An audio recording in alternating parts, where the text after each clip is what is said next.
Are there limits to that in this format, do you think, of coming off in a prosecutorial way? Absolutely. When I've spoken to allies who are close to her, they say her biggest challenge tonight is getting specific, but not too specific. She's got to tell the story of how a Harris administration would differ from a Biden administration. That word we keep using, change. How would she change things right now? Does she acknowledge to some extent that the economy is not where she wants it to be, and really lay out in more detail what she wants to see? Yes, she's going to prosecute the case against Donald Trump on a range of different issues. She'll accuse him of switching his opinion, particularly when it comes to the issue of abortion and reproductive rights. But again, she's got to walk that fine line. Yeah, but she also has to answer for some changes in her own positions. Of course, she ran for president in 2020. She came across and positioned herself as a much more progressive type of candidate. Now she's really moving to the middle here in a general election. Crowded primary, right? Back in 2019, 2020, she has moved away from that on issues like,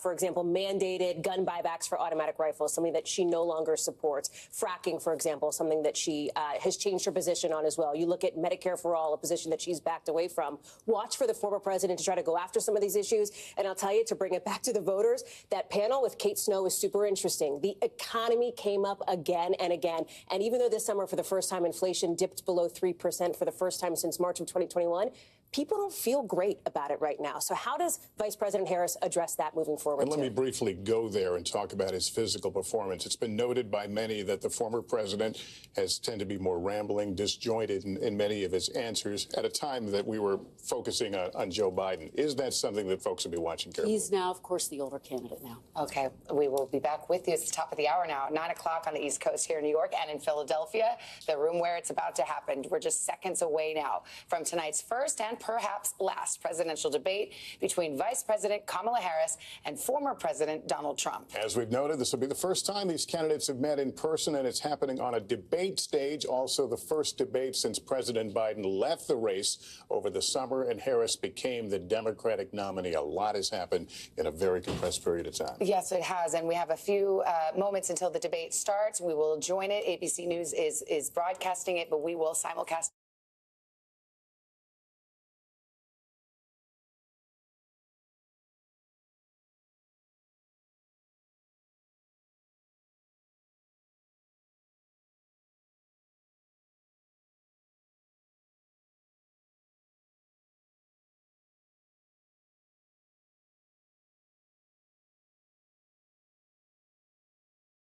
DC and around the world tonight.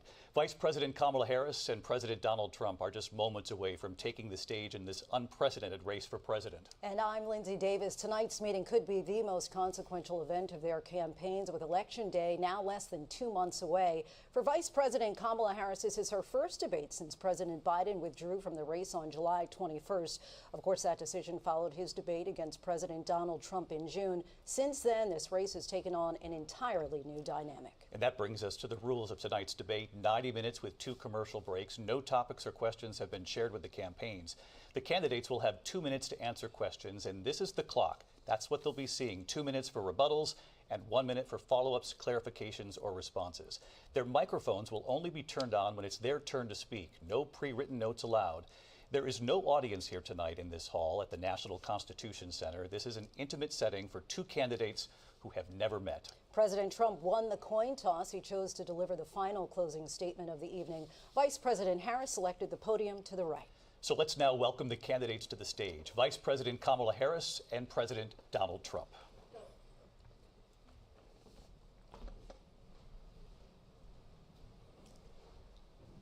Kamala Harris. Let's have a good debate. Have fun. Thank you. Welcome to you both. It's wonderful to have you. It's an honor to have you both here tonight. Good evening. We are looking forward to a spirited and thoughtful debate. So let's get started. I want to begin tonight with the issue that voters repeatedly say is their #1 issue, and that is the economy and the cost of living in this country. Vice President Harris, you and President Trump were elected 4 years ago, and your opponent on the stage here tonight often asks his supporters, are you better off than you were 4 years ago? When it comes to the economy, do you believe Americans are better off than they were 4 years ago? So I was raised as a middle-class kid, and I am actually the only person on this stage who has a plan that is about lifting up the middle class and working people of America. I believe in the ambition, the aspirations, the dreams of the American people. And that is why I imagine and have actually a plan to build what I call an opportunity economy. Because here's the thing. We know that we have a shortage of homes and housing, and the cost of housing is too expensive for far too many people.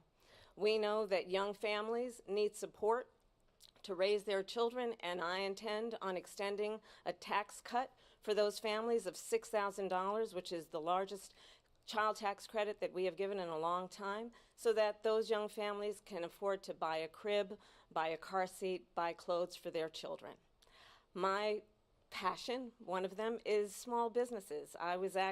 My mother raised my sister and me, but there was a woman who helped raise us. We call her our second mother. She was a small business owner. I love our small businesses. My plan is to give a $50,000 tax deduction to start up small businesses, knowing they are part of the backbone of America's economy.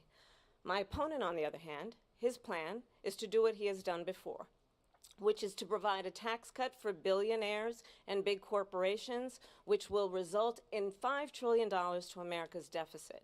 My opponent has a plan that I call the Trump's sales tax, which would be a 20% tax on everyday goods that you rely on to get through the month.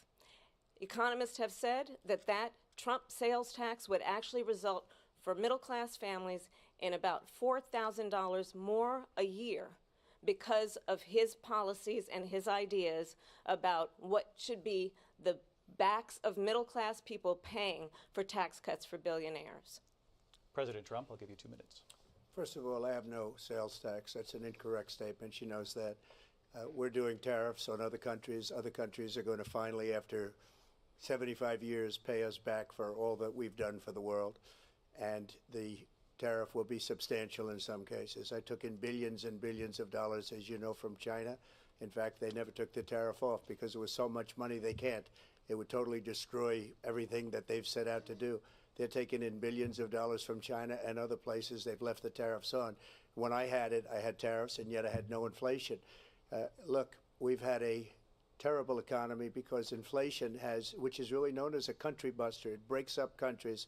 We have inflation like very few people have ever seen before, probably the worst in our nation's history. We were at 21%, but that's being generous because many things are 50, 60, 70, and 80% higher than they were just a few years ago. This has been a disaster for people, for the middle class, but for every class. On top of that, we have millions of people pouring into our country from prisons and jails, from mental institutions and insane asylums, and they're coming in and they're taking jobs that are occupied right now by African Americans and Hispanics, and also unions. Unions are going to be affected very soon.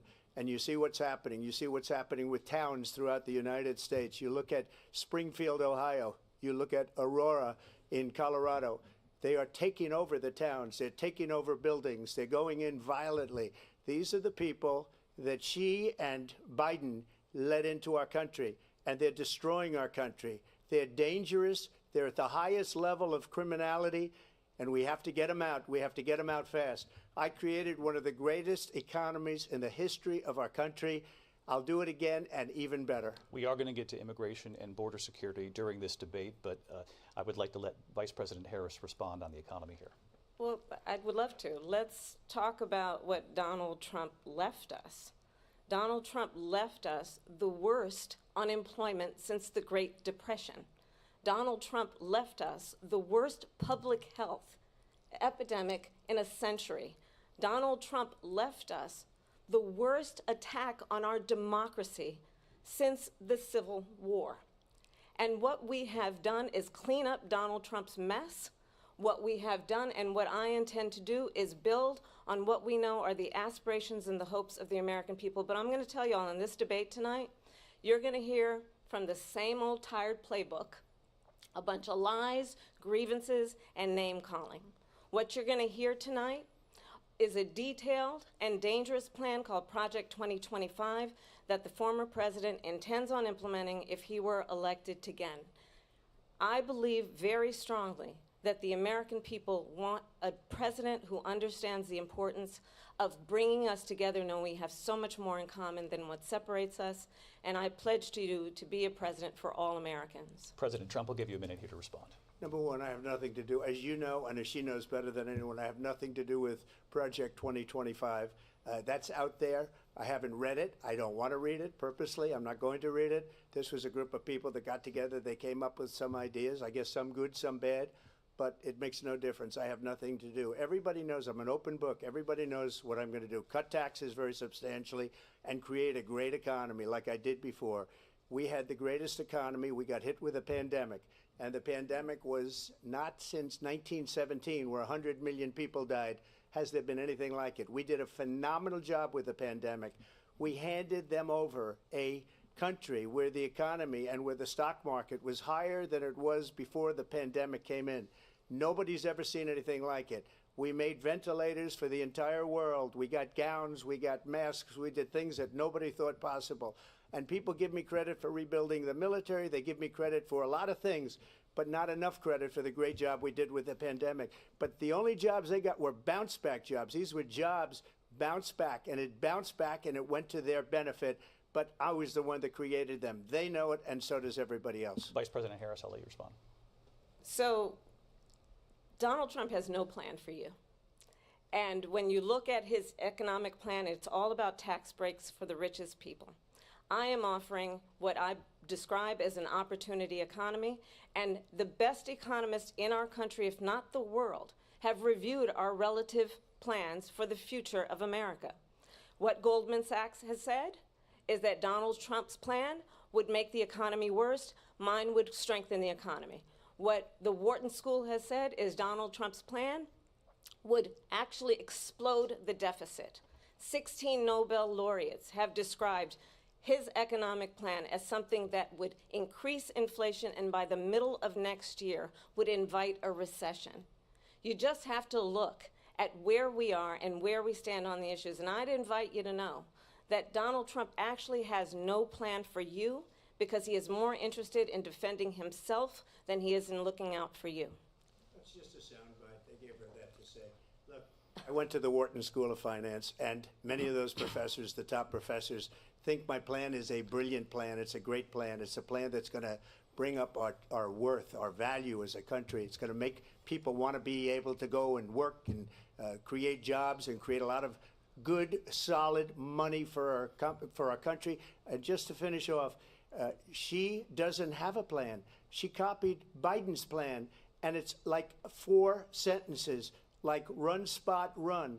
4 sentences that are just, oh, we'll try and lower taxes. She doesn't have a plan. Take a look at her plan. She doesn't have a plan. Mr. President, I do want to drill down on something you both brought up. The Vice President brought up your tariffs. You responded, and let's drill down on this because your plan is what she calls is essentially a national sales tax. Your proposal calls for tariffs, as you pointed out here, on foreign imports across the board. You recently said that you might double your plan, imposing tariffs up to 20% on goods coming into this country. As you know, many economists say that with tariffs at that level, costs are then passed on to the consumer.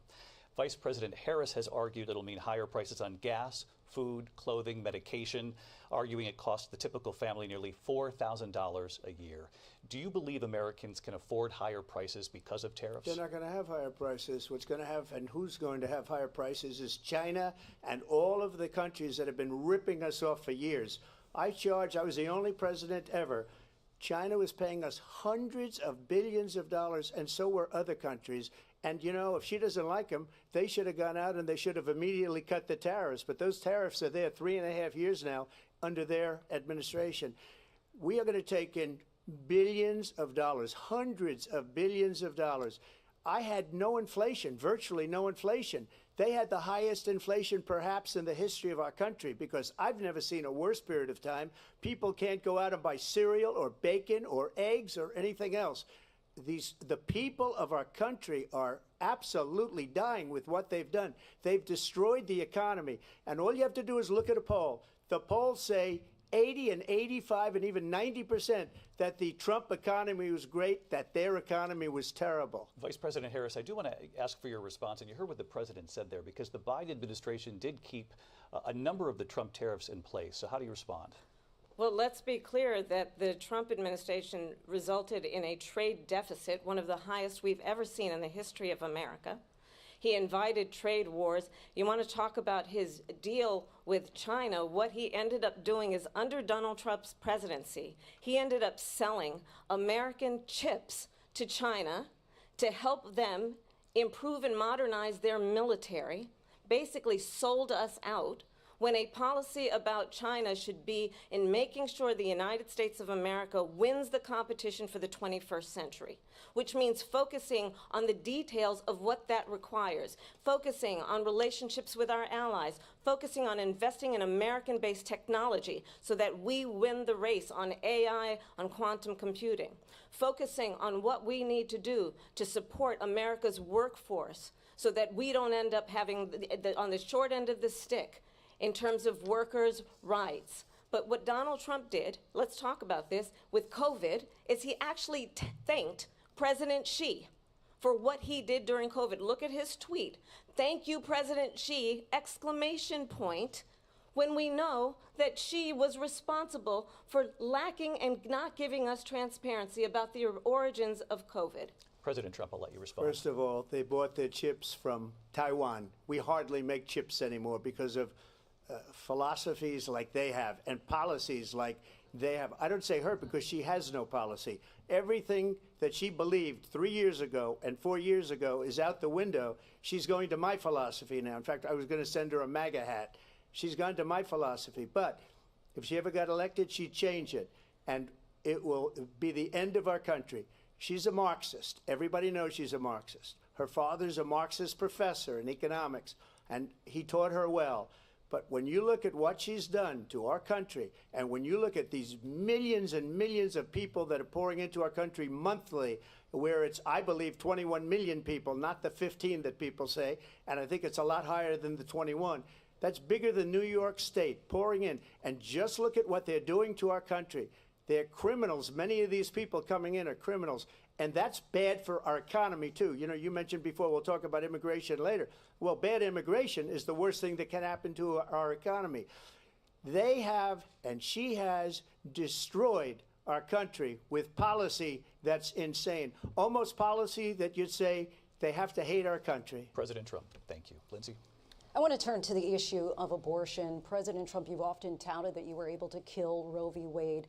Last year, you said that you were proud to be the most pro-life president in American history. Then last month, you said that your administration would be great for women and their reproductive rights.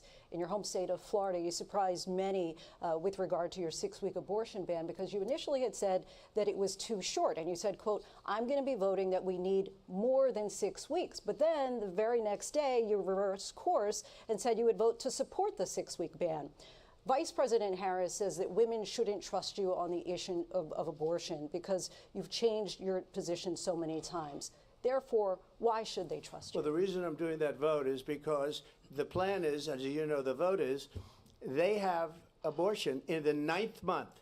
They even have, and you can look at the governor of West Virginia, the previous governor of West Virginia, not the current governor, who's doing an excellent job, but the governor before, he said the baby will be born and we will decide what to do with the baby. In other words, we'll execute the baby. And that's why I did that, because that predominates, because they're radical. The Democrats are radical in that. And her vice presidential pick, which I think was a horrible pick, by the way, for our country, because he is really out of it. But her vice presidential pick says abortion in the 9th month is absolutely fine. He also says execution after birth. It's execution, no longer abortion, because the baby is born, is okay. And that's not okay with me, hence the vote. But what I did is something for 52 years they've been trying to get Roe v. Wade into the states. And through the genius and heart and strength of 6 Supreme Court justices, we were able to do that. Now, I believe in the exceptions for rape, incest, and life of the mother. I believe strongly in it. Ronald Reagan did also. 85% of Republicans do. Exceptions. Very important. But we were able to get it, and now states are voting on it. And for the first time, you're going to see, look, this is an issue that's torn our country apart for 52 years.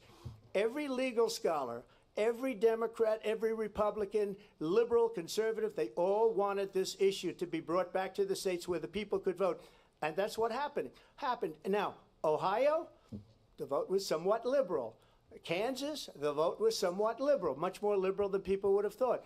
But each individual state is voting. It's the vote of the people now. It's not tied up in the federal government. I did a great service in doing it. It took courage to do it. And the Supreme Court had great courage in doing it. And I give tremendous credit to those 6 justices. There is no state in this country where it is legal to kill a baby after it's born. Madam Vice President, I want to get your response to President Trump. Well, as I said, you're going to hear a bunch of lies, and that's not actually a surprising fact. Let's understand how we got here. Donald Trump hand-selected 3 members of the United States Supreme Court with the intention that they would undo the protections of Roe v. Wade. And they did exactly as he intended. And now in over 20 states, there are Trump abortion bans, which make it criminal for a doctor or nurse to provide health care. In one state, it provides prison for life. Trump abortion bans that make no exception even for rape and incest, which understand what that means. A survivor of a crime of violation to their body does not have the right to make a decision about what happens to their body next. That is immoral. And one does not have to abandon their faith or deeply held beliefs to agree. The government, and Donald Trump certainly, should not be telling a woman what to do with her body. I have talked with women around our country. You want to talk about this is what people wanted? Pregnant women who want to carry a pregnancy to term, suffering from a miscarriage, being denied care in an emergency room because the healthcare providers are afraid they might go to jail, and she's bleeding out in a car in the parking lot. She didn't want that. Her husband didn't want that. A 12 or 13-year-old survivor of incest being forced to carry a pregnancy to term. They don't want that. And I pledge to you, when Congress passes a bill to put back in place the protections of Roe v. Wade, as President of the United States, I will proudly sign it into law. But understand, if Donald Trump were to be reelected, he will sign a national abortion ban. Understand, in his Project 2025, there would be a national abortion, a monitor that would be monitoring your pregnancies, your miscarriages. I think the American people believe that certain freedoms, in particular the freedom to make decisions about one's own body, should not be made by the government. Thank you, Vice President Harris. Well, there she goes again. It's a lie. I'm not signing a ban, and there's no reason to sign a ban, because we've gotten what everybody wanted. Democrats, Republicans, and everybody else, and every legal scholar wanted it to be brought back into the states, and the states are voting. And it may take a little time, but for 52 years, this issue has torn our country apart, and they've wanted it back in the states. And I did something that nobody thought was possible. The states are now voting. What she says is an absolute lie. And as far as the abortion ban, no, I'm not in favor of abortion ban, but it doesn't matter, because this issue has now been taken over by the states. Would you veto a national abortion ban if it came to Well, I your won't desk? have to, because again, 2 things. Number one, she said she'll go back to Congress. She'll never get the vote. It's impossible for her to get the vote, especially now with the 50-50, essentially 50-50 in both Senate and the House. She's not going to get the vote. She can't get the vote. She won't even come close to it. So it's just talk. You know what it reminds me of? When they said they're going to get student loans terminated, and it ended up being a total catastrophe. The student loans, and then her, I think probably her boss, if you call him a boss, he spends all his time on the beach.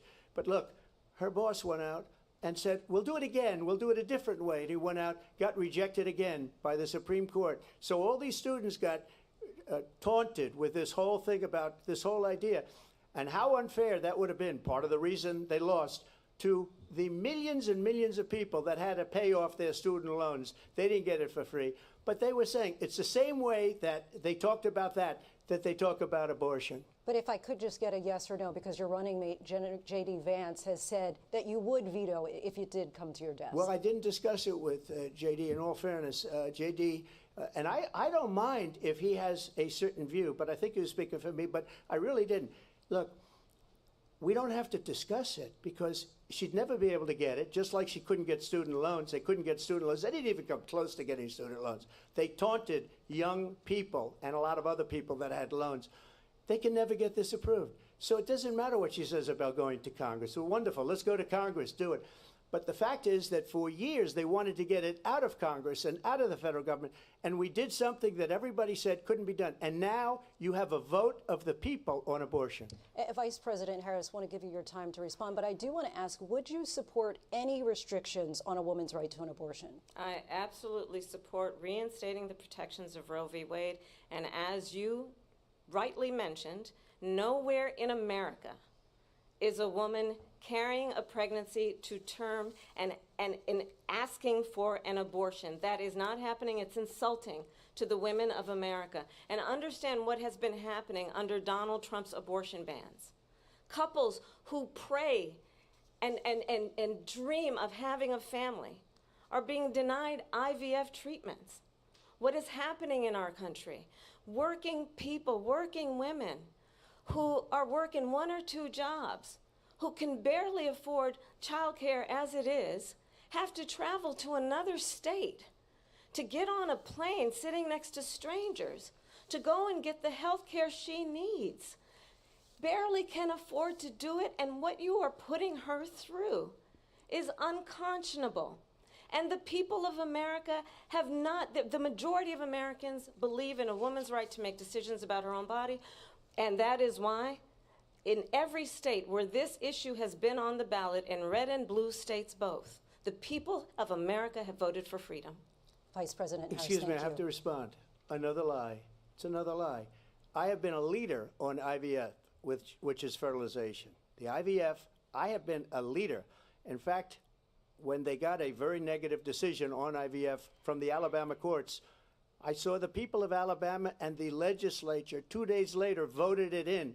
I've been a leader on it. They know that, and everybody else knows it. I have been a leader on fertilization, IVF.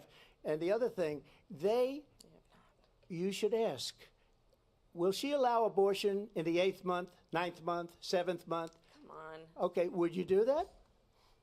Why don't you ask her that question? Why don't you answer That's the problem. question? Would you because veto? Under Roe v. Answer Wade, the question, would you veto? you could do abortions in the 7th month, the 8th month, the 9th month, not true. and probably after birth. Just look at the former governor of Virginia. The governor of Virginia said we put the baby aside and then we determine what we want to do with the baby. President Trump, thank you. We're going to turn now to immigration and border security. We know it's an issue that's important to Republicans, Democrats, voters across the board in this country. Vice President Harris, you were tasked by President Biden with getting to the root causes of migration from Central America.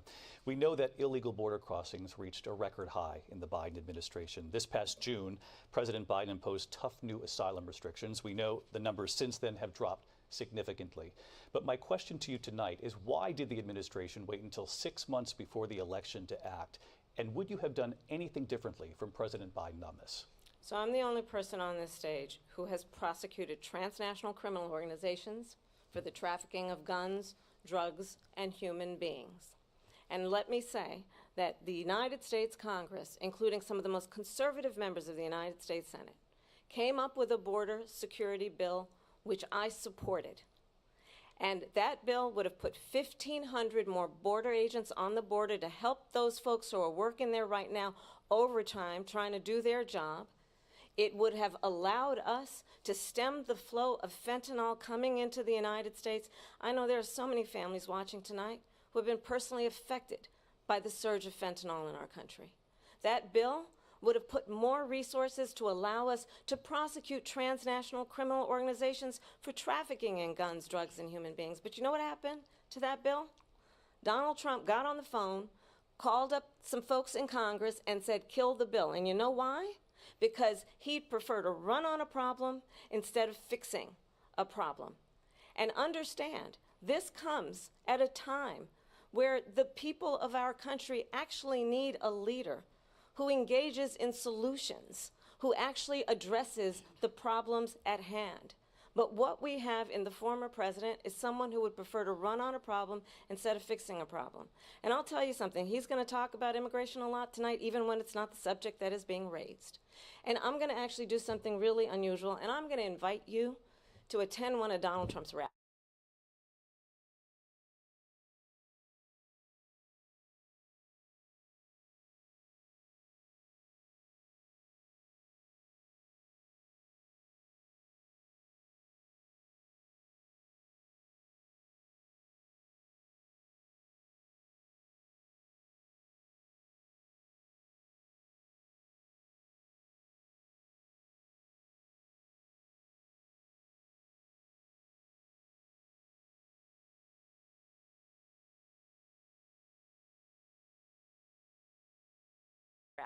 Because it's a really interesting thing to watch. You will see during the course of his rallies, he talks about fictional characters like Hannibal Lecter. He will talk about windmills cause cancer. And what you will also notice is that people start leaving his rallies early out of exhaustion and boredom. And I will tell you, the one thing you will not hear him talk about is you. You will not hear him talk about your needs, your dreams, and your desires. And I'll tell you, I believe you deserve a president who actually puts you first, and I pledge to you that I will. Vice President Harris, thank you. President Trump, on that point, I want to get your response. Well, I would like to respond. Let me just ask, though, why did you try to kill that bill, and successfully so, that would have put thousands of additional agents and officers on the border? First, let me respond as to the Please. rallies. She said people start leaving. People don't go to her rallies. There's no reason to go. And the people that do go, she's bussing them in and paying them to be there, and then showing them in a different light. So she can't talk about that. People don't leave my rallies. We have the biggest rallies, the most incredible rallies in the history of politics. That's because people want to take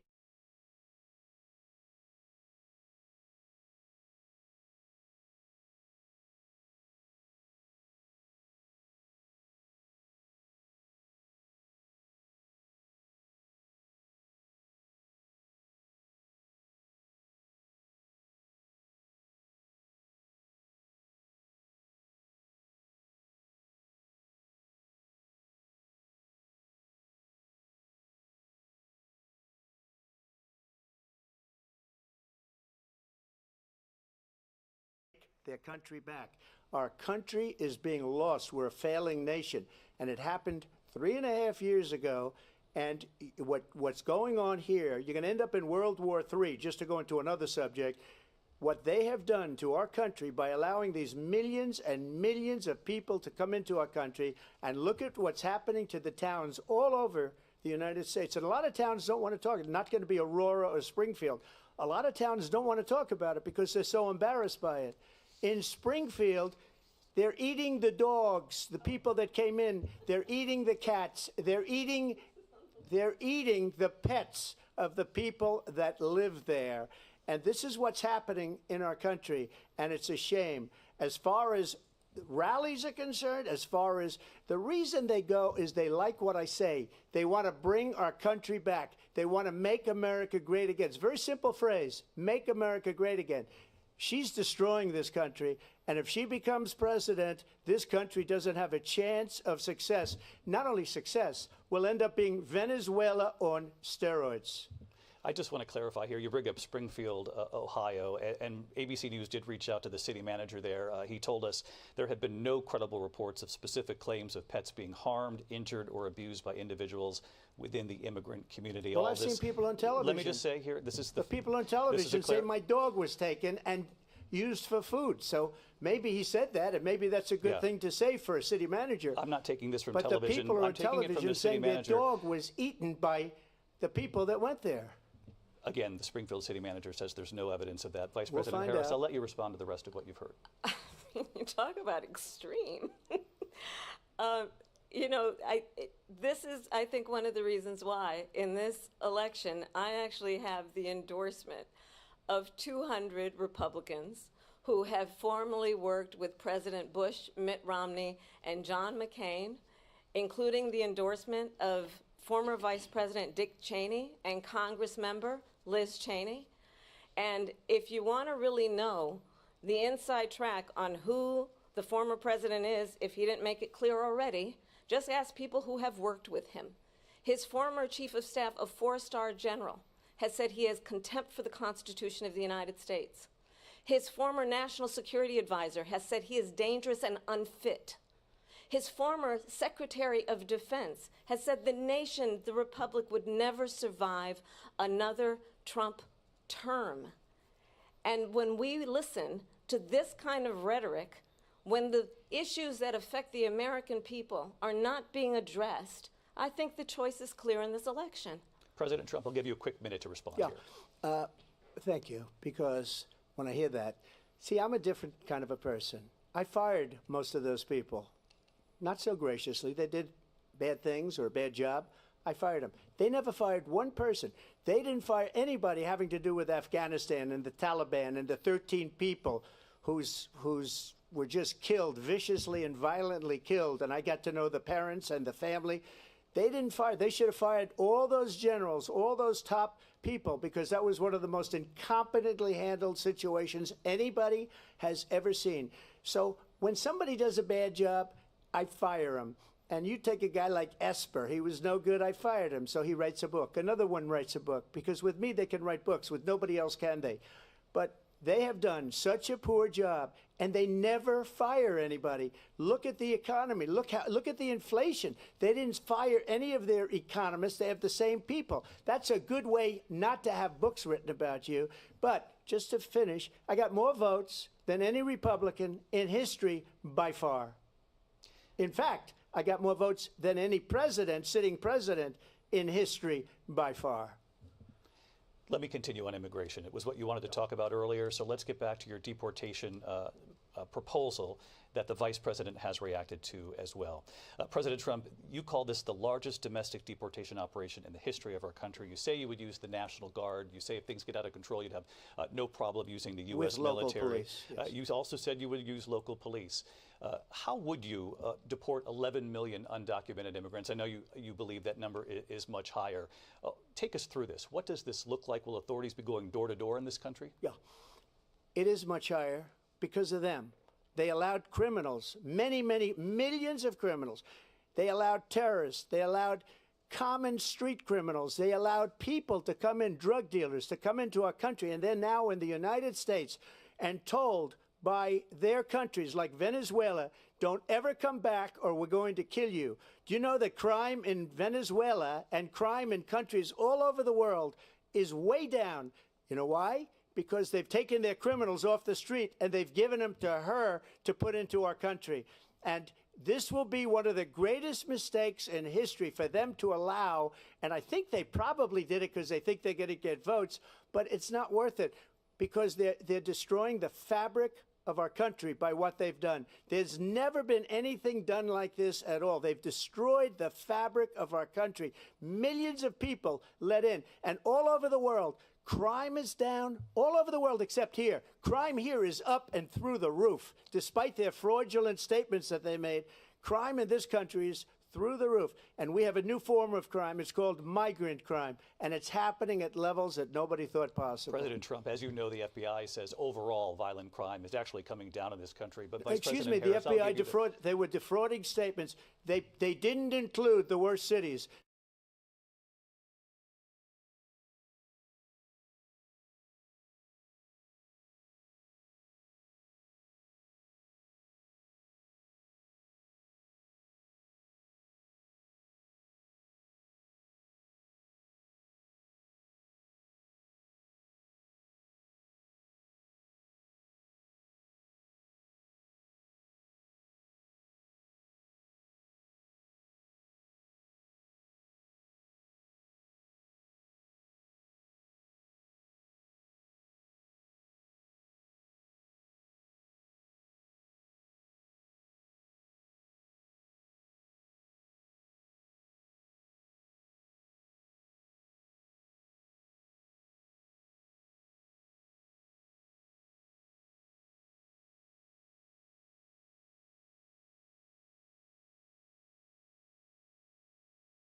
They didn't include the cities with the worst crime. It was a fraud, just like their number of 818,000 jobs that they said they created turned out to be a fraud. President Trump, thank you. I'll let you respond, Vice President Harris. Well, I think this is so rich, coming from someone who has been prosecuted for national security crimes, economic crimes, election interference, has been found liable for sexual assault, and his next big court appearance is in November at his own criminal sentencing. And let's be clear where each person stands on the issue of what is important about respect for the rule of law and respect for law enforcement. The former vice president called for defunding federal law enforcement, 45,000 agents, get this, on the day after he was arraigned on 34 felony counts. So let's talk about what is important in this race. It is important that we move forward, that we turn the page on this same old tired rhetoric and address the needs of the American people, address what we need to do about the housing shortage, which I have a plan for, address what we must do to support our small businesses, address bringing down the price of groceries. But frankly, the American people are exhausted with this same old tired playbook. Vice President Harris, thank you. Excuse me. Every one of those cases was started by them against their political opponent. And I'm winning most of them, and I will win the rest on appeal. And you saw that with the decision that came down just recently from the Supreme Court. I'm winning most of them. But those are cases, it's called weaponization. Never happened in this country. They weaponized the Justice Department. Every one of those cases was involved with the DOJ, from Atlanta and Fani Willis to the Attorney General of New York and the DA in New York. Every one of those cases. And then they say, oh, he's a criminal. They're the ones that made them go after me. By the way, Joe Biden was found essentially guilty on the documents case. And what happened in my documents case? They said, oh, that's the toughest of them all. A complete and total victory. 2 months ago, it was thrown out. It's weaponization, and they used it, and it's never happened in this country. They used it to try and win an election. They're fake cases. President Trump, thank you. A really quick response here, Vice President Harris, on this notion of weaponization of the Justice Department. Well, let's talk about extreme and understand the context in which this election in 2024 is taking place. The United States Supreme Court recently ruled that the former president would essentially be immune from any misconduct if he were to enter the White House again. Understand, this is someone who has openly said he would terminate, I'm quoting, terminate the Constitution of the United States, that he would weaponize the Department of Justice against his political enemies. Someone who has openly expressed disdain for members of our military. Understand what it would mean if Donald Trump were back in the White House with no guardrails, because certainly we know now the court won't stop him. We know J.D. Vance is not going to stop him. It's up to the American people Vice President to stop Harris, him. Thank you. Lindsay? Vice President Harris, in your last run for president. This is the one that weaponized, not me. She weaponized. I probably took a bullet to the head because of the things that they say about me. They talk about democracy. I'm a threat to democracy. They're the threat to democracy with a fake Russia investigation that went nowhere. We have a lot to get to. Lindsay? Vice President Harris, in your last run for president, you said you wanted to ban fracking. Now you don't. You wanted mandatory government buyback programs for assault weapons. Now your campaign says you don't. You supported decriminalizing border crossings. Now you're taking a harder line. I know you say that your values have not changed. So then why have so many of your policy positions changed?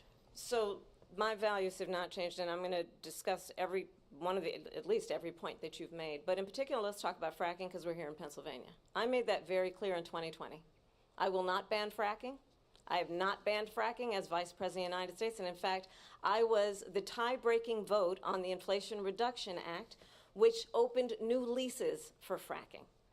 My position is that we have got to invest in diverse sources of energy so we reduce our reliance on foreign oil. We have had the largest increase in domestic oil production in history because of an approach that recognizes that we cannot over-rely on foreign oil. As it relates to my values, let me tell you, I grew up a middle-class kid raised by a hardworking mother who worked and saved and was able to buy our first home when I was a teenager. The values I bring to the importance of home ownership, not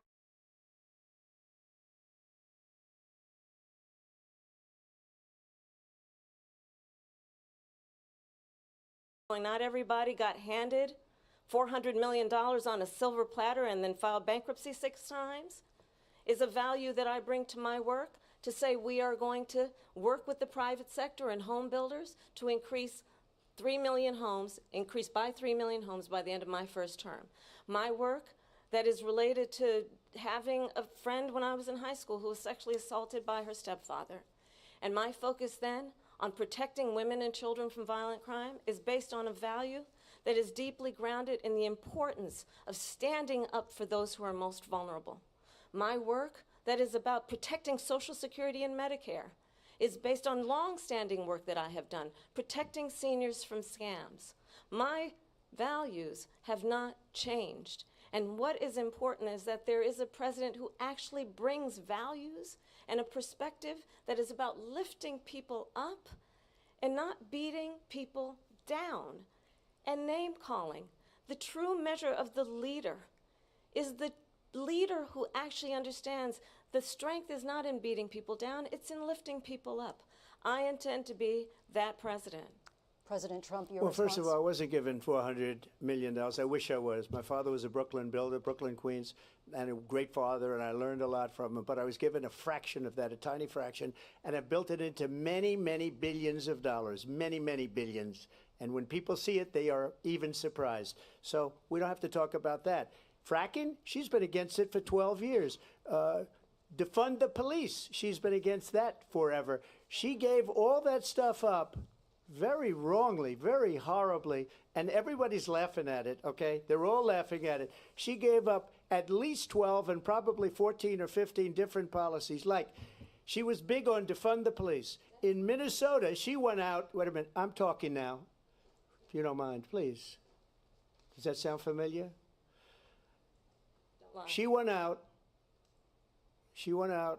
in Minnesota and wanted to let criminals that killed people, that burned down Minneapolis, she went out and raised money to get them out of jail. She did things that nobody would ever think of. Now she wants to do transgender operations on illegal aliens that are in prison. This is a radical left liberal that would do this. She wants to confiscate your guns, and she will never allow fracking in Pennsylvania. If she won the election, fracking in Pennsylvania will end on day one. Just to finish, one thing so important in my opinion. So I got the oil business going like nobody has ever done before.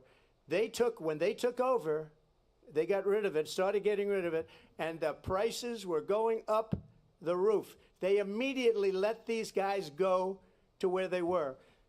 I would have been 5 times, 4 times, 5 times higher, because you're talking about 3.5 years ago. They got it up to where I was because they had no choice, because the prices of energy were quadrupling and doubling. You saw what happened to gasoline. So they said, let's go back to Trump. But if she won the election, the day after that election, they'll go back to destroying our country, and oil will be dead, fossil fuel will be dead, we'll go back to windmills, and we'll go back to solar, where they need a whole desert to get some energy to come out. You ever see a solar plant? By the way, I'm a big fan of solar, but they take 400, 500 acres of desert President soil. Trump, we have a These lot are of not good issues things that we for the have to get environment, to. as We're she out of time. understands. Thank you. Lindsay, thank you. We have an election in just 56 days. And I want to talk about the peaceful transfer of power, which, of course, we all know is a cornerstone of our democracy, and the role of a president in a moment of crisis. Mr. President, on January 6th, you told your supporters to march to the Capitol. You said you would be right there with them. The country and the world saw what played out at the Capitol that day, the officers coming under attack. Aides in the West Wing say you watched it unfold on television off the Oval Office. You did send out tweets, but it was more than 2 hours before you sent out that video message telling your supporters to go home. Is there anything you regret about what you did on that day? You just said a thing that isn't covered. Peacefully and patriotically, I said during my speech, not later on. Peacefully and patriotically. And nobody on the other side was killed. Ashley Babbitt was shot by an out-of-control police officer that should have never, ever shot her. It's a disgrace. But we didn't do this group of people that have been treated so badly. I ask, what about all the people that are pouring into our country and killing people that she allowed to pour in? She was the border czar, remember that. She was the border czar. She doesn't want to be called the border czar because she's embarrassed by the border. In fact, she said at the beginning, oh, I'm surprised you're not talking about the border yet. That's because she knows what a bad job they've done. What about those people? When are they going to be prosecuted? When are these people from countries all over the world, not just South America? They're coming in from all over the world, David, all over the world. And crime rates are down all over the world because of it. But let me just when ask are those, David, when are those people going to be prosecuted? When are the people that burned down Minneapolis going to be prosecuted? Or in Seattle? They went into Seattle. They took over a big percentage of the city of Seattle. When are those people going to be prosecuted? But let me just ask you. You might ask her that question. You were the president. You were watching it unfold on television. It's a very simple question as we move forward toward another election. Is there anything you regret about what you did on that day? Yes or no? I had nothing to do with that other than they asked me to make a speech. I showed up for a speech. I said, I think it's going to be big. I went to Nancy Pelosi and the mayor of Washington, D.C., and the mayor put it back in writing, as you know. I said, you know, this is going to be a very big rally or whatever you want to call it. And again, it wasn't done by me. It was done by others. I said, I'd like to give you 10,000 National Guard or soldiers. They rejected me. Nancy Pelosi rejected me. It was just 2 weeks ago. Her daughter has a tape of her saying she is fully responsible for what happened. They want to get rid of that tape. It would have never happened if Nancy Pelosi and the mayor of Washington did their jobs. I wasn't responsible for security. Nancy Pelosi was responsible. She didn't do her job. The question was about you as president, not about former Speaker Pelosi, but I do want Vice President Harris to respond here. I was at the Capitol on January 6th. I was the vice president-elect. I was also an acting senator. I was there. And on that day, the President of the United States incited a violent mob to attack our nation's capital, to desecrate our nation's capital. On that day, 140 law enforcement officers were injured, and some died. And understand, the former president has been indicted and impeached for exactly that reason. But this is not an isolated situation. Let's remember Charlottesville, where there was a mob of people carrying tiki torches, spewing anti-Semitic hate. And what did the president then at the time say? There were fine people on each side.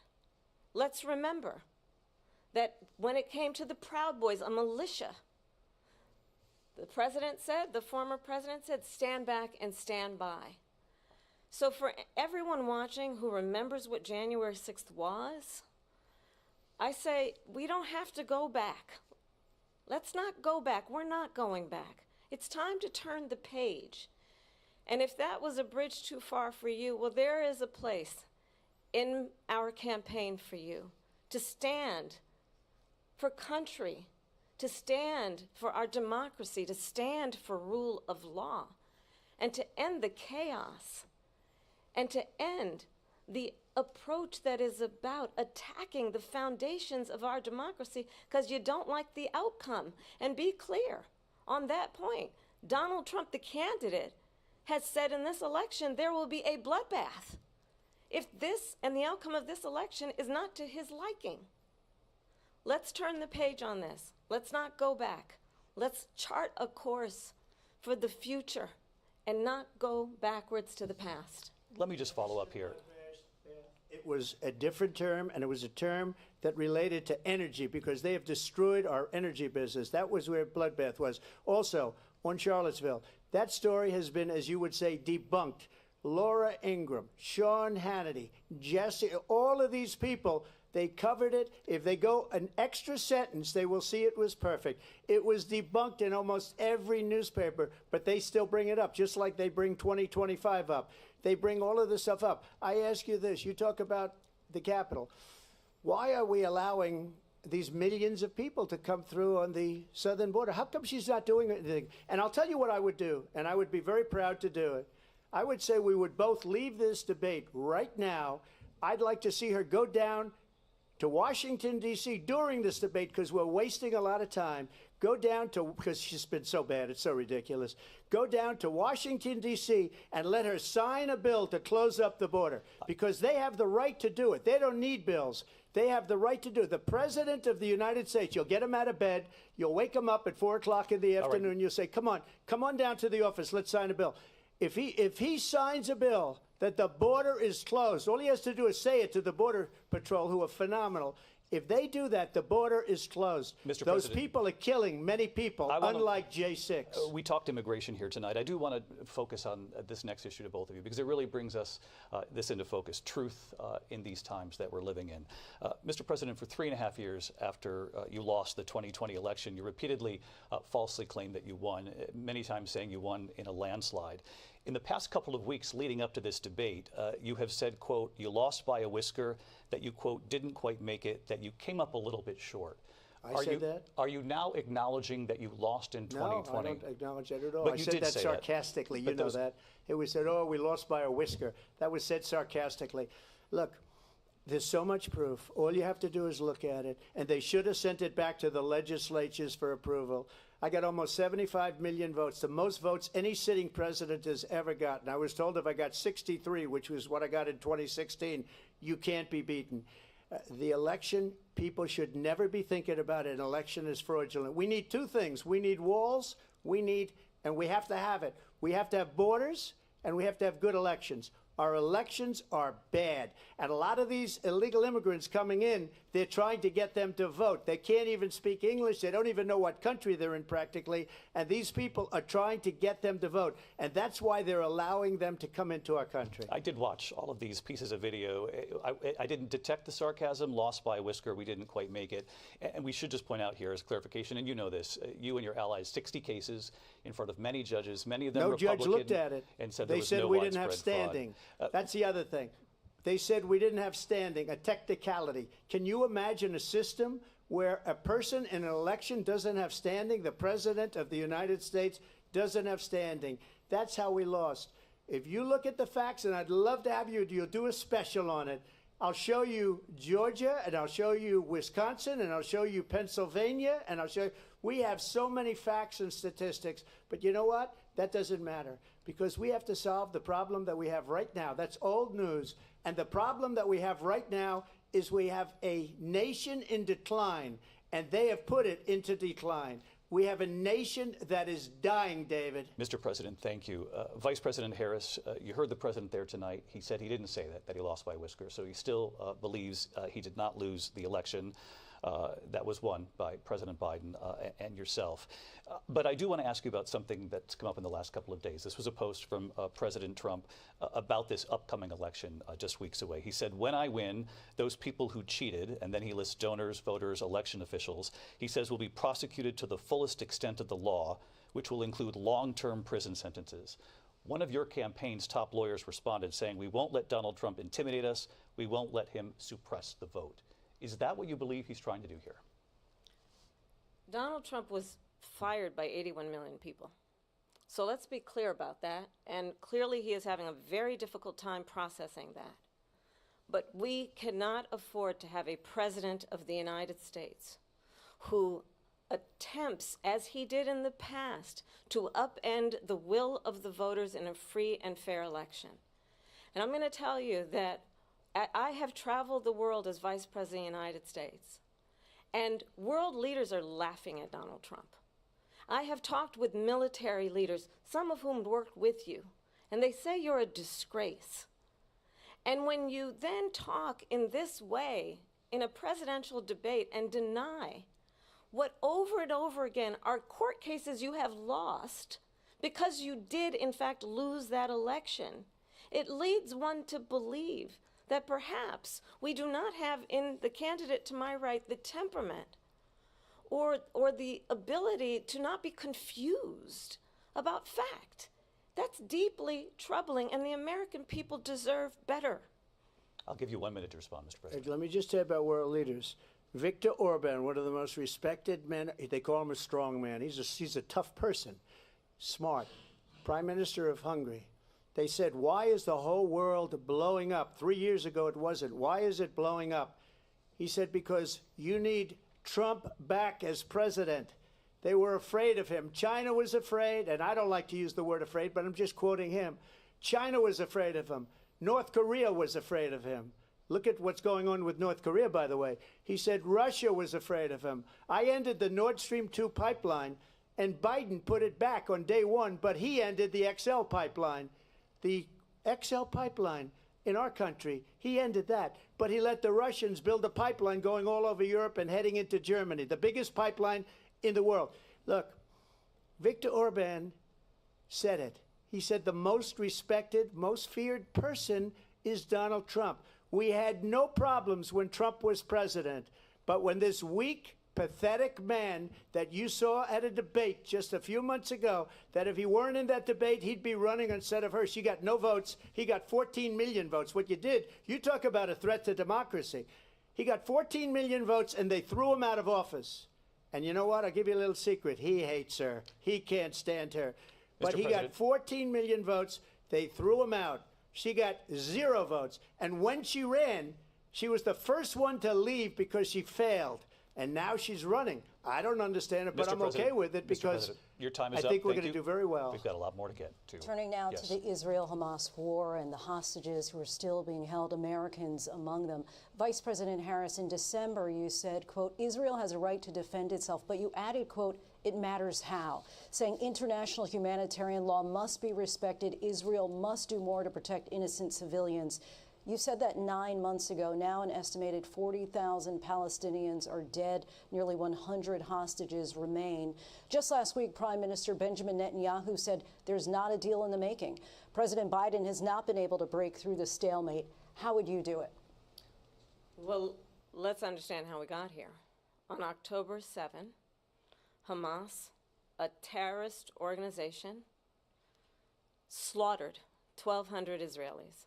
Many of them young people who were simply attending a concert. Women were horribly raped. And so absolutely, I said then, I say now, Israel has a right to defend itself. We would. And how it does so matters.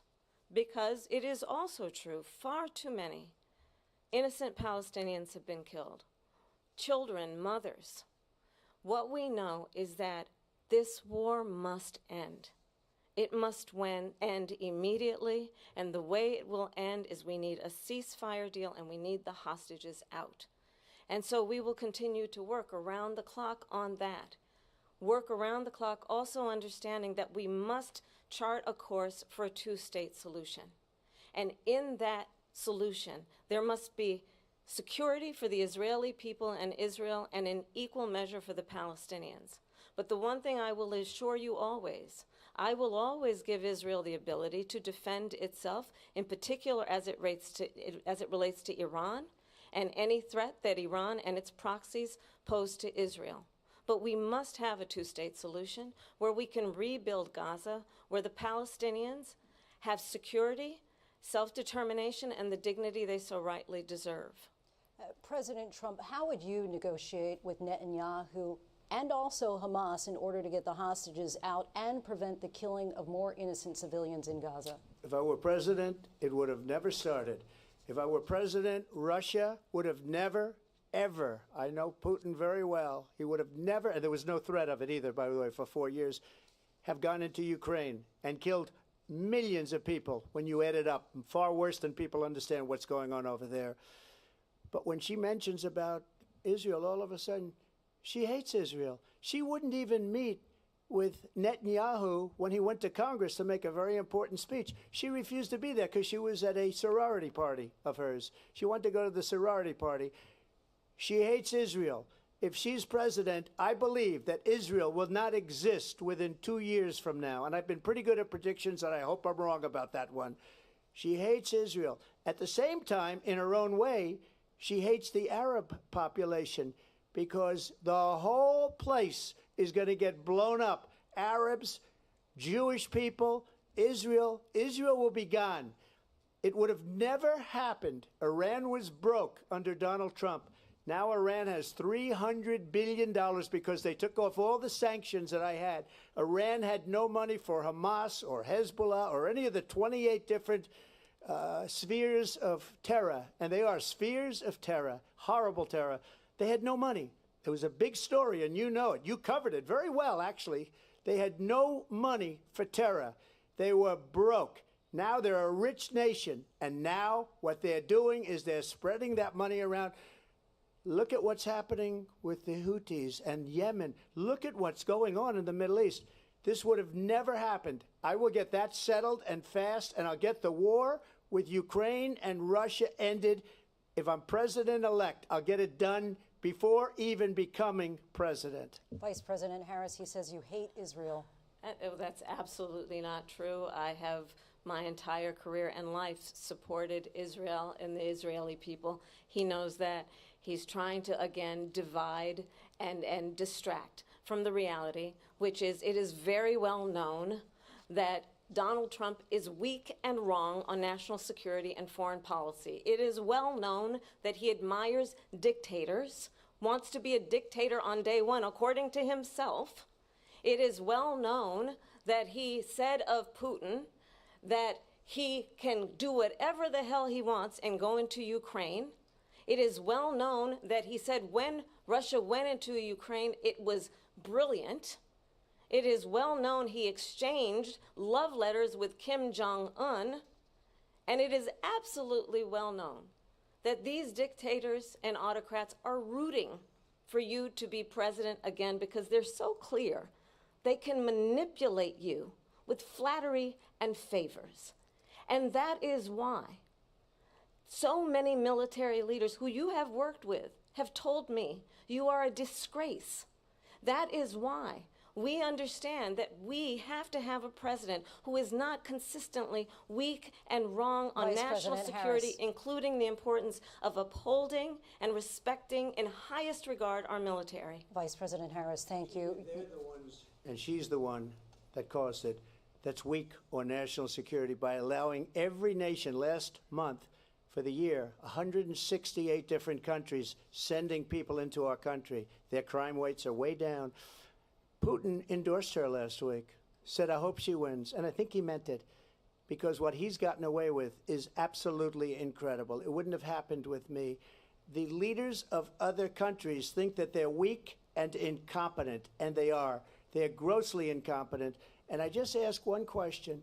Why does Biden go in and kill the Keystone Pipeline and approve the single biggest deal that Russia's ever made, Nord Stream 2, the biggest pipeline anywhere in the world going to Germany and all over Europe? Because they're weak and they're ineffective.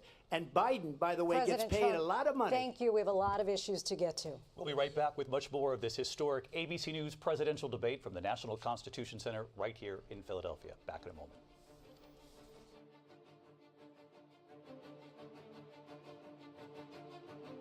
The ABC News presidential debate will continue after this.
live from the Mr. President, it has been the position of the Biden administration that we must defend Ukraine from Russia, from Vladimir Putin, to defend their sovereignty, their democracy, that it's in America's best interest to do so, arguing that if Putin wins, he may be emboldened to move even further into other countries.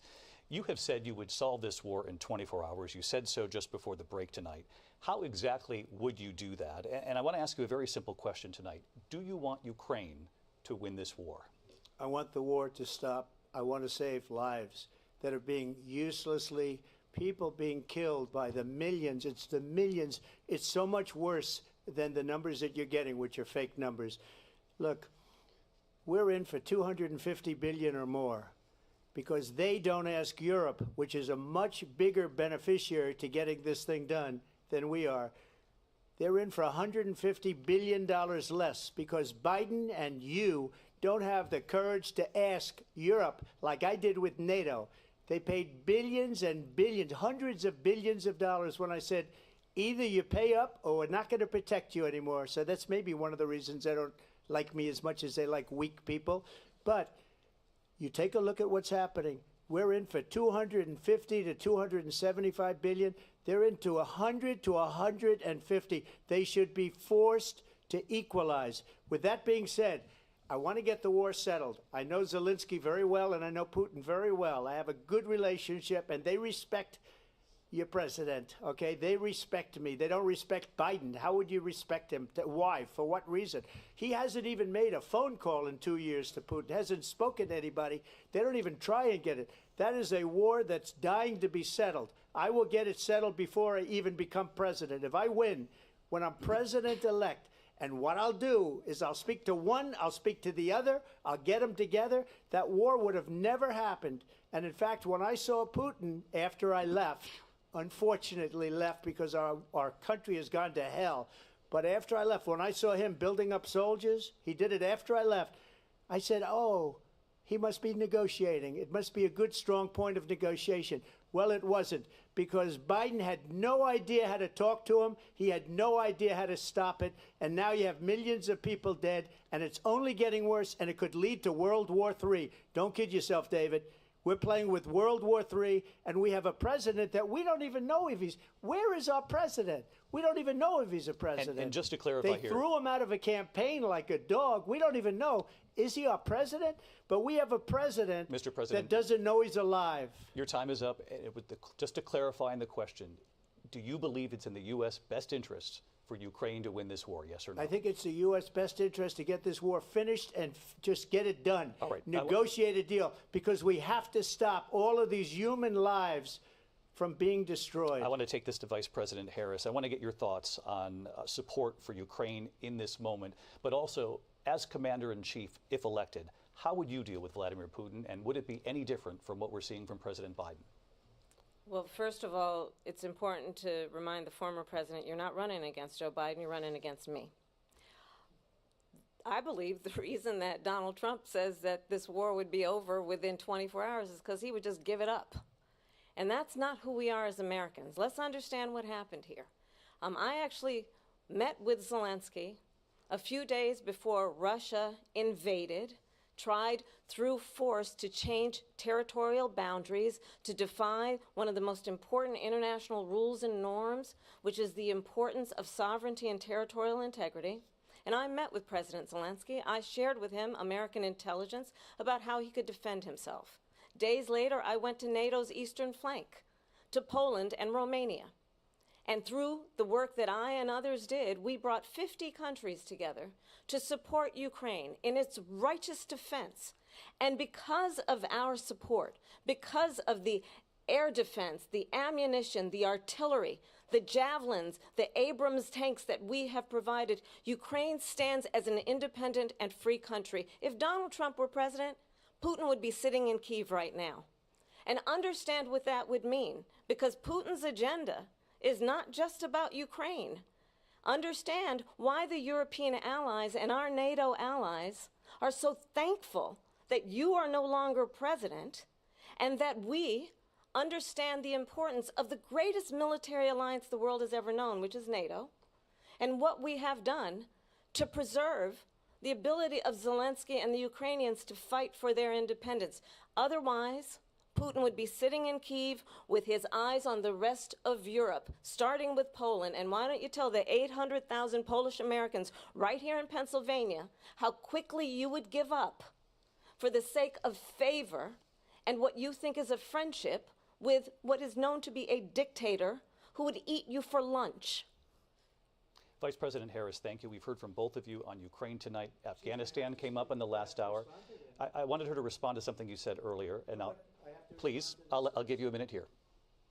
Putin would be sitting in Moscow, and he wouldn't have lost 300,000 men and women, but he would have been sitting in Moscow. Quiet, please. He would have been sitting in Moscow much happier than he is right now. But eventually, you know, he's got a thing that other people don't have. He's got nuclear weapons. They don't ever talk about that. He's got nuclear weapons. Nobody ever thinks about that. And eventually, maybe he'll use them, and maybe he hasn't been that threatening, but he does have that. Something we don't even like to talk about. Nobody likes to talk about it. But just so you understand, they sent her to negotiate peace before this war started. 3 days later, he went in and he started the war because everything they said was weak and stupid. They said the wrong things. That war should have never started. She was the emissary. They sent her in to negotiate with Zelensky and Putin, and she did. And the war started 3 days later. And that's the kind of talent we have with her. She's worse than Biden. In my opinion, I think he's the worst president in the history of our country. She goes down as the worst vice president in the history of our country. But let me tell you something. She is a horrible negotiator.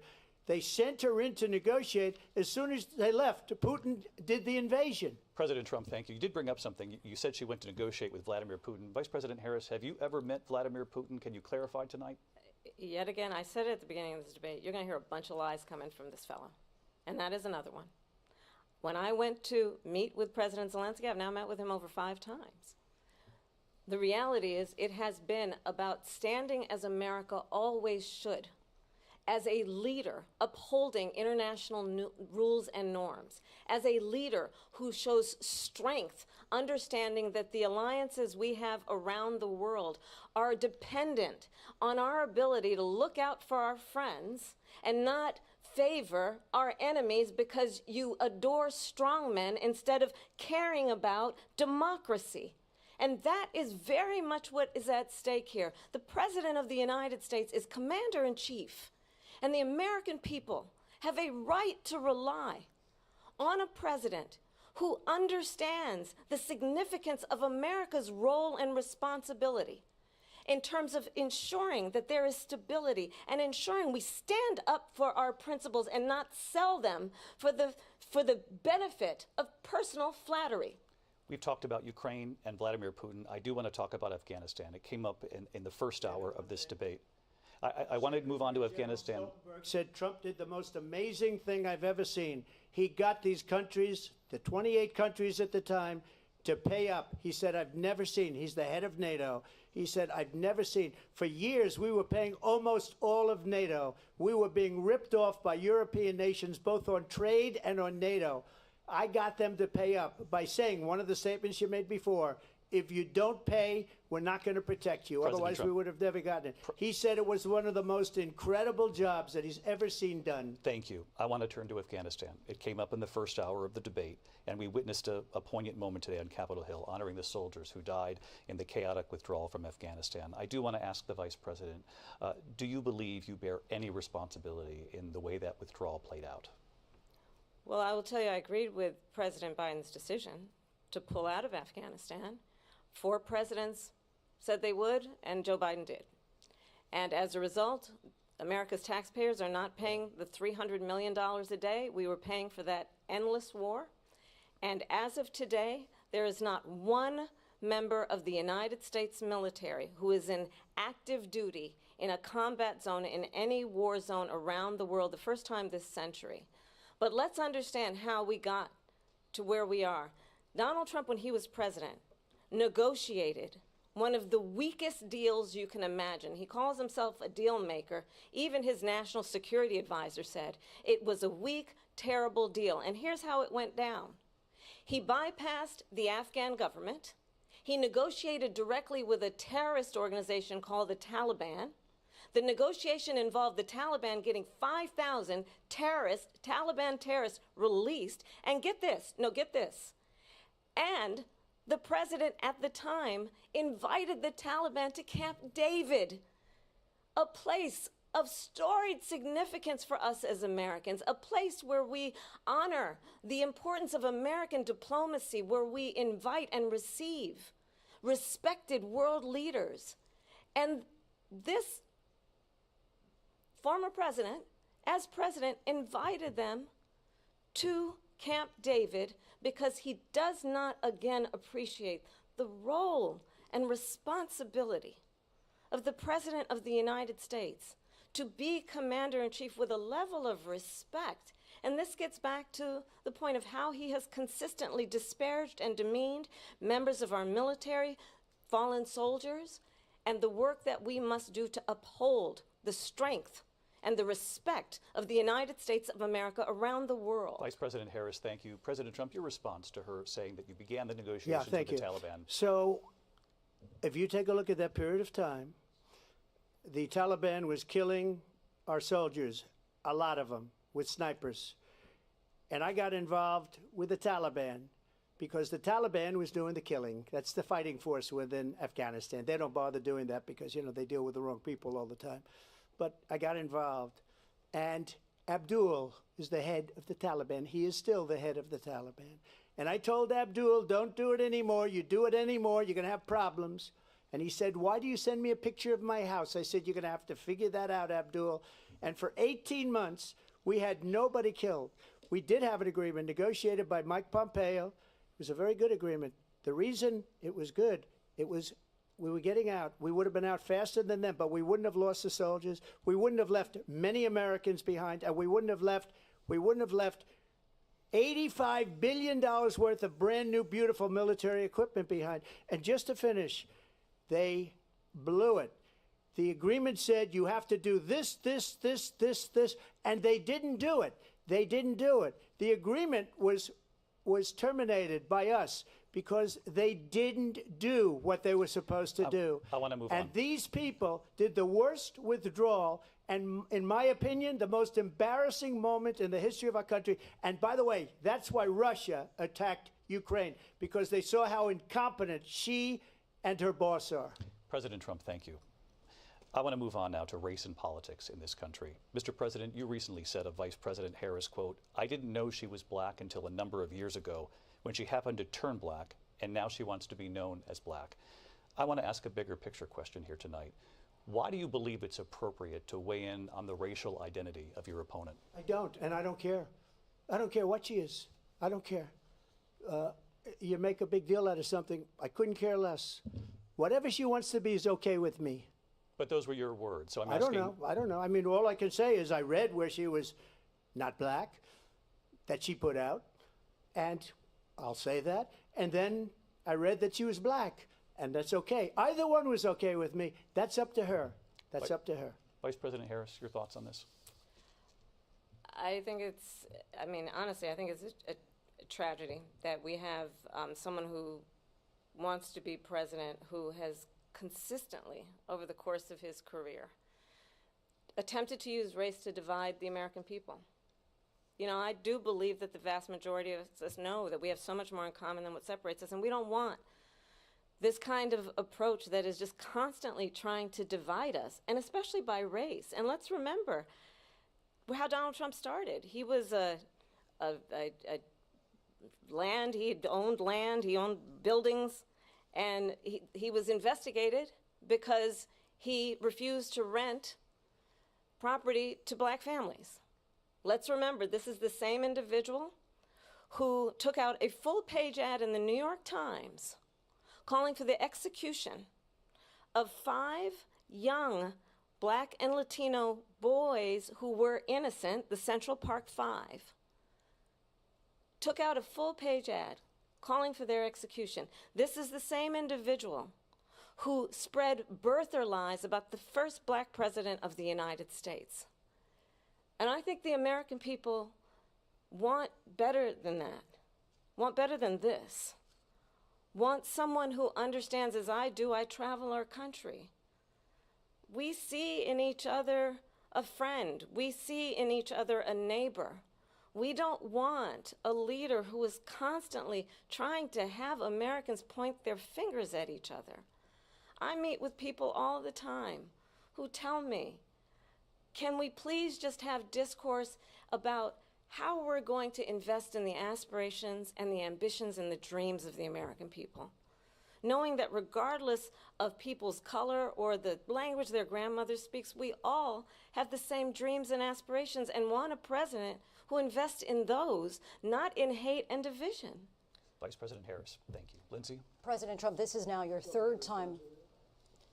This is the most divisive presidency in the history of our country. There's never been anything like it. They're destroying our country, and they come up with things like what she just said. Going back many, many years, when a lot of people, including Mayor Bloomberg, agreed with me on the Central Park Five, they admitted, they said, they pled guilty. And I said, well, if they pled guilty, they badly hurt a person, killed a person ultimately. And if they pled guilty, then they pled, we're not guilty. But this is a person that has to stretch back years, 40, 50 years ago, because there's nothing now. I built one of the greatest economies in the history of the world, and I'm going to build it again. It's going to be bigger, better, and stronger. But they're destroying our economy. They have no idea what a good economy is. Their oil policies, every single policy. And remember this, she is Biden. You know, she's trying to get away from Biden. I don't know the gentleman, she says. She is Biden. The worst inflation we've ever had, a horrible economy because inflation has made it so bad, and she can't get away with that. Thank you. Your time is up, Lindsay. I want to respond to that, though. I want to just respond briefly. Clearly, I am not Joe Biden, and I am certainly not Donald Trump. And what I do offer is a new generation of leadership for our country. One who believes in what is possible, one who brings a sense of optimism about what we can do instead of always disparaging the American people. I believe in what we can do to strengthen our small businesses, which is why I have a plan. Let's talk about our plans and let's compare the plans. I have a plan to give startup businesses $50,000 tax deduction, to pursue their ambitions, their innovation, their ideas, their hard work. I have a plan, $6,000 for young families for the first year of your child's life, to help you in that most critical stage of your child's development. I have a plan that is about allowing people to be able to pursue what has been fleeting in terms of the American dream by offering a help with down payment of $25,000 down payment assistance for first-time home buyers. That's the kind of conversation, I believe, David, that people really want tonight, as opposed to a conversation that is constantly about belittling and name-calling. Let's turn the page Vice President and move Harris, forward. thank you. Let's turn to policy. President Trump, we have to move on. President Trump. Let's turn to policy, She please. has a plan to defund the police. She has a plan to confiscate everybody's gun. President Trump, she we has do a have to plan move on to not other allow issues. fracking in Pennsylvania or anywhere else. Okay. That's Thank you, what Mr. her President. plan is until just recently. I just need Lindsay, to go ahead. respond President because Trump, the President former Trump. president has said No, I'm something sorry. twice that I need to No, respond to. I'm sorry. I We're just going need to to move on, respond Vice one President time Harris. to what he has President said Trump, this multiple is now your Yes. third time running for president. You have long vowed to repeal and replace the Affordable Care Act, also known as Obamacare. You have failed to accomplish that. You now say you're going to keep Obamacare, quote, unless we can do something much better. Last month, you said, quote, we're working on it. So tonight, 9 years after you first started running, do you have a plan, and can you tell us what it is? Obamacare was lousy health care, always was. It's not very good today. And what I said, that if we come up with something, and we are working on things, we're going to do it and we're going to replace it. But remember this, I inherited Obamacare because Democrats wouldn't change it. They wouldn't vote for it. They were unanimous. They wouldn't vote to change it. If they would have done that, we would have had a much better plan than Obamacare. But the Democrats came up. They wouldn't vote for it. I had a choice to make when I was president. Do I save it and make it as good as it can be, never going to be great, or do I let it rot? And I felt I had an obligation, even though politically it would have been good to just let it rot and let it go away. I decided, and I told my people, the top people, and they're very good people. I have a lot of good people in that administration. We read about the bad ones. We had some real bad ones too, and so do they. They have really bad ones. The difference is they don't get rid of them. But let me just explain. I had a choice to make. Do I save it and make it as good as it can be, or do I let it rot? And I saved it. I did the right thing. But it's still never going to be great, and it's too expensive for people. And what we will do is we're looking at different plans. If we can come up with a plan that's going to cost our people, our population, less money and be better health care than Obamacare, then I would absolutely do it. But until then, I'd run it as good as it can be run. So just a yes or no, you still do not have a plan? I have concepts of a plan. I'm not president right now. But if we come up with something, I would only change it if we come up with something that's better and less expensive. And there are concepts and options we have to do that. And you'll be hearing about it in the not too distant future. Vice President Harris, in 2017, you supported Bernie Sanders' proposal to do away with private insurance and create a government-run healthcare system. 2 years later, you proposed a plan that included a private insurance option. What is your plan today? Well, first of all, I absolutely support, and over the last 4 years as vice president, private health care options. But what we need to do is maintain and grow the Affordable Care Act. But I'll get to that, Lindsay. I just need to respond to a previous point that the former president has made. I've made very clear my position on fracking. And then this business about taking everyone's guns away. Tim Walz and I are both gun owners. We're not taking anybody's guns away. So stop with the continuous lying about this stuff. As it relates to the Affordable Care Act, understand, just look at the history to know where people stand. When Donald Trump was president, 60 times he tried to get rid of the Affordable Care Act. 60 times. I was a senator at the time when I will never forget the early morning hours when it was up for a vote in the United States Senate. And the late, great John McCain, who you have disparaged as being you don't like him, you said, at the time because he got caught. He was an American hero. The late, great John McCain, I will never forget that night, walked onto the Senate floor and said, no, you don't. No, you don't. No, you don't get rid of the Affordable Care Act. You have no plan. And what the Affordable Care Act has done is eliminate the ability of insurance companies to deny people with pre-existing conditions. I don't have to tell the people watching tonight, you remember what that was like? Remember when an insurance company could deny if a child had asthma, if someone was a breast cancer survivor, if a grandparent had diabetes? And thankfully, as I've been vice president and we over the last 4 years have strengthened the Affordable Care Act, we have allowed for the first time Medicare to negotiate drug prices on behalf of you, the American people. Donald Trump said he was going to allow Medicare to negotiate drug prices. He never did. We did. And now we have capped the cost of insulin at $35 a month. Since I've been vice president, we have capped the cost of prescription medication for seniors at $2,000 a year. And when I am president, we will do that for all people, understanding that the value I bring to this is that access to health care should be a right and not just a privilege of those who can afford it. And the plan has to be to strengthen the Affordable Care Act, not get rid of it. Vice President Harris, thank you. In terms of where Donald Trump stands on that. I want to move to an issue that's important for a lot of... She made a mistake. Number one, John McCain fought Obamacare for 10 years. But it wasn't only him. It were all of the Democrats that kept it going. And you know what? We can do much better than Obamacare, much less money. But she won't improve private insurance for people, private medical insurance.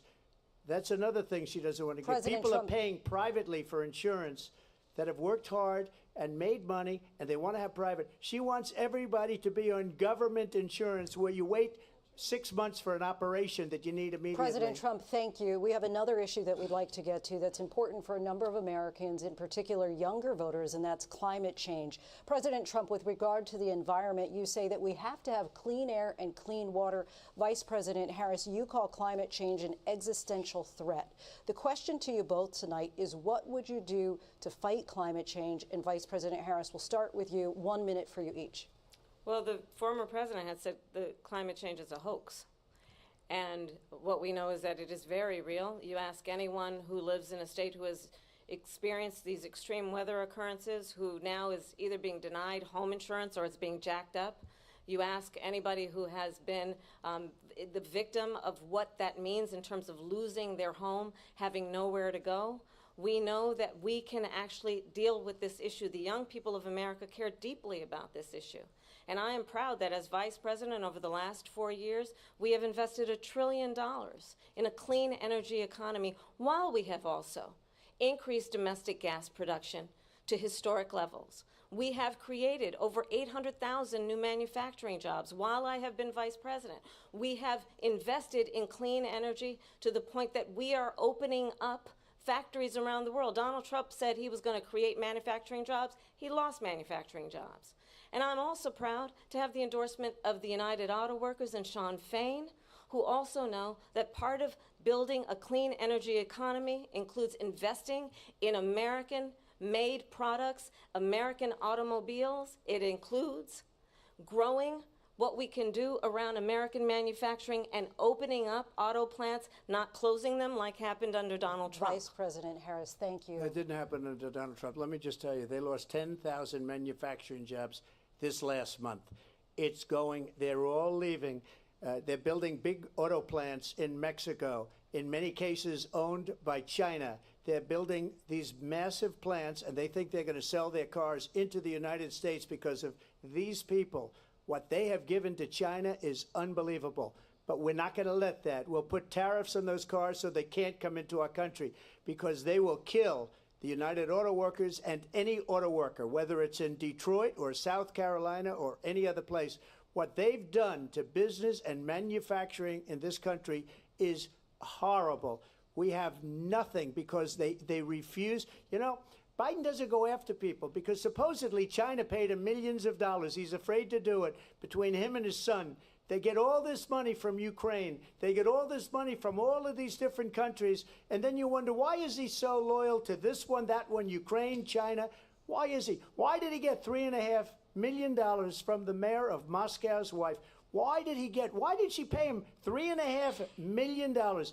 This is a crooked administration, and they're selling our country down the tubes. President Trump, thank you. Thank you. We'll be right back with closing statements from both of our candidates. An historic night, this ABC News presidential debate from Philadelphia. Back in a moment.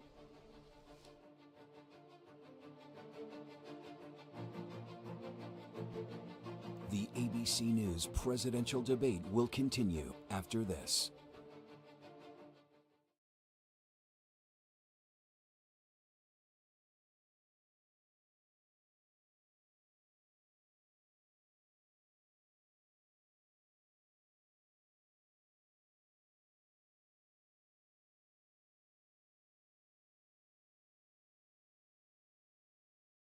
Former President Donald Trump in Virginia after a strong debate last night. Hello, everyone. I'm Dana.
Live from the National Constitution Center in Philadelphia, Pennsylvania.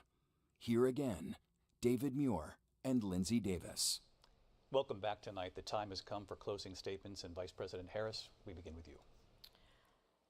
So I think you've heard tonight two very different visions for our country. One that is focused on the future, and the other that is focused on the past, and an attempt to take us backward. But we're not going back. And I do believe that the American people know we all have so much more in common than what separates us, and we can chart a new way forward. And a vision of that includes having a plan, understanding the aspirations, the dreams, the hopes, the ambition of the American people, which is why I intend to create an opportunity economy, investing in small businesses, in new families, in what we can do around protecting seniors, what we can do that is about giving hardworking folks a break and bringing down the cost of living. I believe in what we can do together that is about sustaining America's standing in the world and ensuring that we have the respect that we so rightly deserve, including respecting our military and ensuring we have the most lethal fighting force in the world. I will be a president that will protect our fundamental rights and freedoms, including the right of a woman to make decisions about her own body and not have her government tell her what to do. I'll tell you, I started my career as a prosecutor. I was a DA, I was an attorney general, a United States senator, and now vice president. I've only had one client, the people. And I'll tell you, as a prosecutor, I never asked a victim or a witness, are you a Republican or a Democrat? The only thing I ever asked them, are you okay? And that's the kind of president we need right now. Someone who cares about you and is not putting themselves first. I intend to be a president for all Americans and focus on what we can do over the next 10 and 20 years to build back up our country by investing right now in you, the American people. Vice President Harris, thank you. President Trump? So she just started by saying she's going to do this, she's going to do that, she's going to do all these wonderful things. Why hasn't she done it? She's been there for 3.5 years. They've had 3.5 years to fix the border. They've had 3.5 years to create jobs and all the things we talked about. Why hasn't she done it? She should leave right now, go down to that beautiful White House, go to the Capitol, get everyone together and do the things you want to do, but you haven't done it, and you won't do it because you believe in things that the American people don't believe in. You believe in things like we're not going to frack, we're not going to take fossil fuel, we're not going to do things that are going to make this country strong, whether you like it or not. Germany tried that, and within 1 year they were back to building normal energy plants. We're not ready for it. We can't sacrifice our country for the sake of bad vision. But I just ask one simple question. Why didn't she do it? We're a failing nation. We're a nation that's in serious decline. We're being laughed at all over the world. All over the world they're laughed. I know the leaders very well. They're coming to see me. They call me. We're laughed at all over the world. They don't understand what happened to us as a nation. We're not a leader. We don't have any idea what's going on. We have wars going on in the Middle East. We have wars going on with Russia and Ukraine. We're going to end up in a third world war, and it'll be a war like no other because of nuclear weapons, the power of weaponry. I rebuilt our entire military. She gave a lot of it away to the Taliban. She gave it to Afghanistan. What these people have done to our country, and maybe toughest of all, is allowing millions of people to come into our country. Many of them are criminals, and they're destroying our country. The worst president, the worst vice president in the history of our country. President Trump, thank you. And that is our ABC News presidential debate from here in Philadelphia at the National Constitution Center.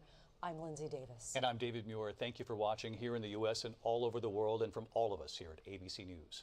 Good night. Thank you very much. Thank you.